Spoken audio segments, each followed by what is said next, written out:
ഞാൻ വിചാരിച്ചു വെച്ചിട്ട് ഞാൻ ഇതൊക്കെ എനിക്ക് പേടിയായി. ഇന്നത്തെ പൊളിറ്റിക്കൽ അന്ന് എനിക്കൊന്നും ഈ പൊളിറ്റിക്കൽ കറക്റ്റ്നെസ് ഒന്നും വന്നിട്ടുണ്ടായിരുന്നില്ല. ഞാൻ പറയില്ല. ഇപ്പൊ ചോദിക്കുക ഇപ്പത്തെ അവസ്ഥ എന്തായിരിക്കും? ഇല്ല, ഒന്നും ഒരു അവസ്ഥയില്ല. നല്ലൊരു കുട്ടി, എങ്ങനത്തെ ഒരു കുട്ടി? ഒരു സാധാരണ ഒരു അത്യാവശ്യം ഓറിയന്റഡ് ആയ ഒരാള്, അങ്ങനെയല്ലേ പറയാ, എല്ലാവർക്കും അങ്ങനെയല്ലേ ഉള്ളത്. നല്ലൊരു കുട്ടി, നല്ല സ്വഭാവം. ഞാൻ സിനിമ ഇൻഡസ്ട്രിയിൽ വന്നപ്പോ തൊട്ട് എന്നോട് ചോദിച്ചോണ്ടിരിക്കും, എനിക്ക് തന്നെ കെട്ടുന്നോടും വരെ ചോദ്യം ഫേസ് ചെയ്തോണ്ടേയിരിക്കണം. കല്യാണമൊക്കെ എങ്ങനെയാന്ന് അറിയാം, ഒരു ഇന്ന പ്രായത്തിൽ നടന്നത് നല്ലതാണ്, ഐ ഫീൽ ബയോളജിക്കൽ ക്ലോക്ക് അനുസരിച്ച്. ബട്ട് അത് നടന്നില്ലെങ്കിലും നിങ്ങൾ if you are in a good mental സ്പേസിലാണെങ്കിൽ, മാത്രമല്ല നിങ്ങൾക്ക് കല്യാണം ഇന്നത്തെ കാലത്ത് നോക്കുകയാണെങ്കിൽ ഒരു കമ്പാനിയൻഷിപ്പ് ആണ്. ഒരു കറക്റ്റായ ഒരാളുടെ ഒപ്പം ഒരു വർഷമാണെങ്കിലും ഇറ്റ്സ് ഗുഡ്. ഒരു തെറ്റായ ആളുടെ ഒപ്പം 25 വർഷം ആനിവേഴ്സറി കേക്ക് കട്ട് ചെയ്യണേക്കാളും എത്രയോ നല്ലതാണ് ഒരു വർഷം ഒരാളുടെ സമാധാനം. ഇപ്പൊ ഞാൻ അങ്ങനെയായി.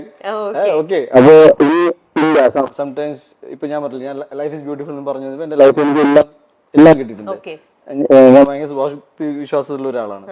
എന്ന് വെച്ച് എന്റെ ലൈഫിൽ ഇത് നടന്നില്ലെങ്കിൽ ഒരു ട്രാജഡി എന്ന് ഞാൻ കരുതില്ല. ഞാൻ പറഞ്ഞില്ലേ, ഞാൻ ഒരുപാട് കാര്യങ്ങൾ കിട്ടിയിട്ടുണ്ട്. സോ ഇതും ഞാൻ ഇല്ലാന്നൊന്നും പറയുന്നില്ല. ഞാൻ പറഞ്ഞത്, ഞാൻ കഴിഞ്ഞ 10 വർഷമായിട്ട് എന്നോട് ചോദിക്കുമ്പോൾ ഞാൻ ഇങ്ങനെയൊക്കെ പറഞ്ഞുകൊണ്ടിരിക്കുന്നത്. അപ്പൊ ഞാനിപ്പോ പഴയ ഇന്റർവ്യൂ ഞാൻ ഇങ്ങനെ പണ്ടേ പറഞ്ഞതല്ലേ, എനിക്കിപ്പോ അതാ അടിച്ചത്. That should happen.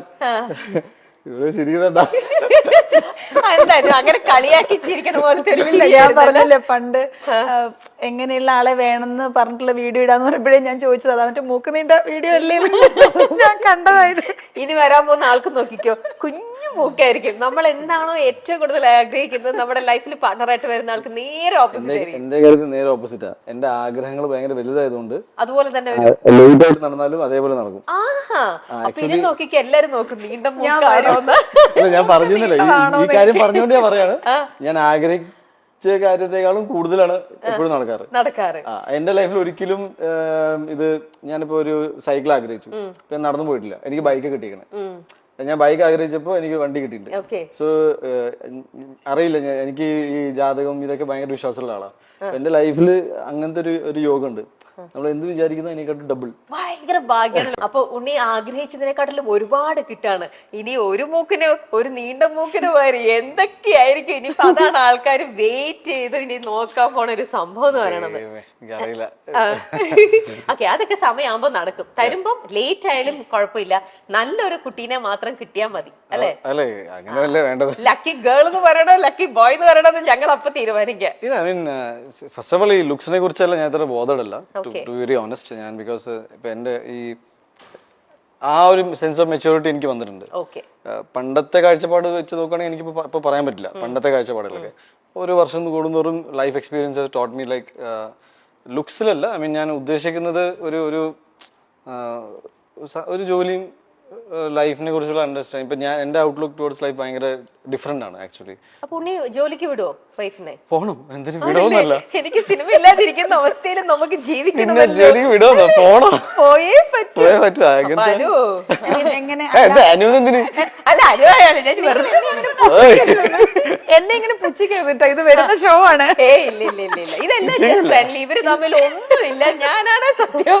ഇത് വെറും ഇവര് തമ്മിൽ നിങ്ങളൊക്കെ ഇങ്ങനെ കൂടെ പറയുന്നത് കൊണ്ട് കുറച്ചും കൂടെ കളർഫുൾ ആക്കാൻ ഇങ്ങനെ. ഞാൻ സത്യസന്ധ അനുശ്രീയുടെ കല്യാണം ഒരു 6 മാസം കൊണ്ട് നടക്കും. ഒരിക്കലും ഇല്ല.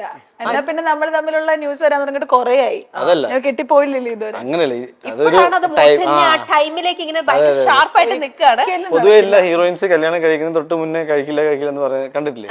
ഞാൻ ഈ സിനിമയിൽ കയറുന്ന സമയത്തൊക്കെ നമ്മളിങ്ങനെ ചിത്രവും മാഗസീനൊക്കെ വായിക്കുമ്പോ ഇല്ല വി ആർ ജസ്റ്റ് ഫ്രണ്ട്സ്, ഞങ്ങൾക്ക് അറിയില്ല എന്ന് പറയുമ്പോ ടക്കേന്ന് കല്യാണം. ഞാനിവിടെ കണ്ടൊന്നുമില്ല, ഫ്രണ്ടും അല്ല എന്ന് പറഞ്ഞുട്ടാ. വരുന്ന സമയത്തൊന്നും ഞാൻ കല്യാണം കഴിക്കില്ല എന്ന് ഞാൻ പറഞ്ഞിട്ടില്ല. അങ്ങനെ ആരുടെ മുമ്പിൽ തല കുനിച്ച് ഞാൻ കൊറേ നാള് മുന്നേ വരെ ഞാൻ പറഞ്ഞിരുന്നത് ഞാൻ സമയമാകുമ്പോ കല്യാണം കഴിക്കും. ഞാൻ അങ്ങനെ അവിടെ ഞാൻ പറഞ്ഞത് കല്യാണമൊക്കെ എന്തായാലും ഉണ്ടാവും, അല്ലാണ്ട് സിനിമയിൽ അഭിനയിക്കുന്നു എന്ന് കരുതിയിട്ട് അതൊന്നും മറന്നു പോവില്ല എന്നാ പറഞ്ഞുകൊണ്ടിരുന്നത്. പക്ഷേ ഒരു വർഷമായിട്ട് ഞാൻ കല്യാണം കഴിക്കുന്നില്ല എന്നുള്ളൊരു തീരുമാനത്തിലേക്ക് ഞാനിങ്ങനെ പോയിക്കൊണ്ടിരിക്കുകയാണ്. ഇപ്പം ഉണ്ണിച്ചേട്ടൻ പറഞ്ഞ പോലെ പണ്ട് എങ്ങനെയുള്ള പെങ്കൊച്ചു വേണം എന്നുള്ള ചിന്താഗതിയിൽ നിന്നും കുറച്ച് എന്നോട് ചോദിച്ചല്ലോ എങ്ങനത്തെ ആള് വേണം പറഞ്ഞിട്ട് പോയാ മതി. കല്യാണം കഴിക്കുന്നില്ലെന്ന് തീരുമാനിക്കുന്ന എന്റെ അടുത്ത് ഇനി എങ്ങനത്തെ ആള് വേണം കല്യാണം കഴിക്കണമെന്ന് പറഞ്ഞു. രക്ഷപ്പെട്ടു, ഞാൻ കഴിക്കണം പറഞ്ഞു. എന്തായാലും ഒരു വർഷമായിട്ട് ഞാൻ കഴിക്കുന്നില്ല എന്നുള്ളൊരു തീരുമാനത്തിലേക്ക് അടുത്തുകൊണ്ടിരിക്കുന്നു എന്നാണ്. അതെന്താണോ അങ്ങനെ ഒരു തീരുമാനം എടുത്ത്? പേടിയാണെന്ന് തോന്നുന്നു. ചുമ്മാ കാര്യം പറഞ്ഞിട്ട് പോ. കാര്യം പറഞ്ഞിട്ട് നീ പറഞ്ഞു പോയി, ഞാനിത്ര സ്പോട്ടിങ് ആയിട്ട് പറഞ്ഞില്ലേ, പറ കേക്കട്ടെ. ഇല്ലില്ല, സത്യമായിട്ടും കുറച്ച് ഒരു 1 year മുന്നൊക്കെ ഞാൻ എന്റെ അതിഥി രവിയോടൊക്കെ വേറെ എന്തൊക്കെയാണല്ലോ പറഞ്ഞേ. അവളെ വിളിച്ച് ചോദിച്ചാൽ ഞാനും അതിഥി രവി ഒരുമിച്ചാ പറയണേ, എടി നീ കേട്ടല്ലേ ഞാനും കേട്ടില്ല. ആ കൊച്ചു എന്തൊക്കെയോ കെട്ടാൻ നിൽക്കുന്നത്, നീ വെറുതെ ആയിട്ട് പറഞ്ഞ അവരുടെ ഇല്ല, അവൾ അങ്ങനെ പറയില്ല. കെട്ടുന്നില്ല, അപ്പൊ എനിക്കൊരു കൂട്ടായിക്കോട്ടെ അതിഥി.